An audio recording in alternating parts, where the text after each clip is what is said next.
Kita mau ngapain nih? Bikin podcast Abi kali bro. Emang di podcast mau bahas tentang apa? Gimana kalau kita bahas pasar Monopsoni aja? Hah? Monopsoni? Apaan tuh? Jadi pasar Monopsoni itu pasar yang banyak penjual namun pembelinya cuma satu. Emang gimana pasar monopsoni? Jadi pasar monopsoni itu punya ciri-cirinya. Yang pertama ada jumlah penjual dan pembeli tidak seimbang. Jadi penjualnya itu banyak tapi hanya ada satu pembeli. Dan yang kedua tuh produk yang diperdagangkan adalah barang mentah. Karena pembeli pasar monopsoni itu produsennya atau pedagangnya, jadi produknya dijual lagi gitu. Dan yang ketiga tuh ada pembeli yang menentukan harga produk. Itu karena pembelinya tuh tunggal, jadi pembelinya punya kekuatan buat nentuin harga. Dan yang keempat ada pendapatan menjadi tidak merata. Itu karena si pembelinya punya kekuasaan penuh buat nentuin harga produk. Jadi penjual gak punya pilihan lain selain menjual ke pembeli itu. Dan yang kelima tuh ada perselisihan. Perselisihan itu sering terjadi karena pihak pembeli memberikan harga yang sangat rendah. Jadi si penjualnya tuh merasa dirugikan gitu. Dan yang paling terakhir itu pembelinya tunggal. Jadi kayak yang dijelasin tadi. Oh gitu. Kok bisa ada pasar monopsoni gitu? Iya ada faktor-faktor dari pasar monopsoni itu kayak misalkan akses untuk mencapai lokasi penjualnya itu sulit, terus biaya operasionalnya juga tinggi, terus kurangnya antusias dari para pembeli juga kurang. Gitu. Jadi ada sisi negatifnya nggak sih dari yang kayak gini nih? Ada nih kasih tahu yang negatifnya pasar Monopsoni itu. Pertama tuh perilaku pembeli yang tidak adil dan pembeli tunggal yang memiliki kekuasaan membuat pembeli bebas menentukan harga jual satu produk. Terkadang penentuan harga menjadi tidak adil karena pembeli tidak meningkatkan harga jual produk meskipun sedang dalam kondisi inflasi.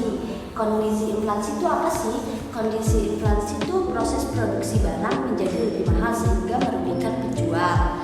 Nah, yang kedua tuh penjualan tidak dipedulikan oleh pihak pembeli. Jadi, pembeli yang memiliki kekuasaan penuh dan hanya memikirkan keuntungan pribadinya membuat penjual mengeluh tidak dipedulikan. Contoh keluhan penjual seperti menentukan harga jual produk, masalah proses, dan waktu produksi menjadi tidak didengarkan.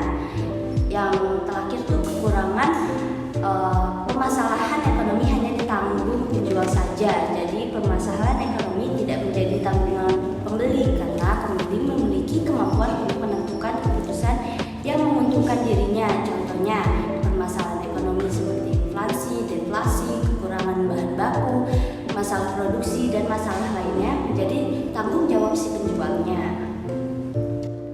Kan biar kalau ada kekurangan tuh pasti ada kelebihan tuh. Ada sisi kelebihannya nggak sih? Ada banyak loh kelebihannya. Yang pertama itu kualitas barang terjamin baik. Kemudian meningkatkan kreativitas dan inovasi. Selanjutnya menentukan harga menjadi lebih mudah. Selain itu alur penjualannya juga menjadi lebih lancar, lebih satset pokoknya. Gimana sih contoh-contohnya? Contohnya banyak sih, cuma tahu beberapa. Yang pertama nih, ada kayak contohnya misalkan ternak susu sapi, yang dia itu cuma bisa menjual susu sapinya cuma kepada satu pembeli doang, karena hanya ada satu pembeli di daerahnya. Lalu yang kedua, ada produsen coklat. Dia itu memproduksinya dengan bahan baku biji coklat, lalu mereka membeli sebuah coklat dari berbagai perkebunan. Yang ketiga, ada produsen sosis ayam yang membeli bahan baku daging ayamnya dari berbagai peternak ayam.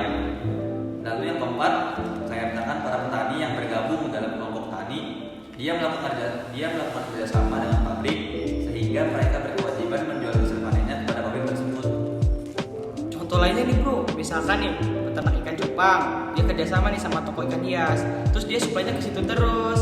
Nah akhirnya jadi si toko itu yang ngejualin ke konsumennya gitu. Terus ada contoh lain lagi, misalkan para nelayan nih, dia ngejualikan ke pengepul di pasar gitu. Nah si pengepul itu jadi perantara antara pembeli dan juga si nelayan gitu. Terus ada lagi nih misalkan yang terakhir nih, yang gue tahu ya gitu. Yang pertama ada peternak lele gitu. Dia bekerja sama nih sama para pedagang di pasar dan warung-warung makan gitu. Terus ada pengaruhnya nggak kalau buat kehidupan gitu?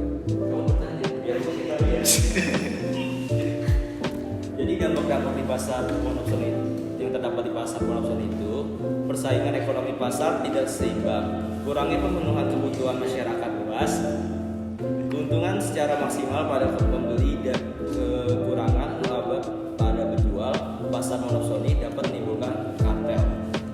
Gitu guys. Kayaknya gue mulai ngerti sekarang ini gimana. Iya, sama tadi materi bro. Langsung pada potong pada.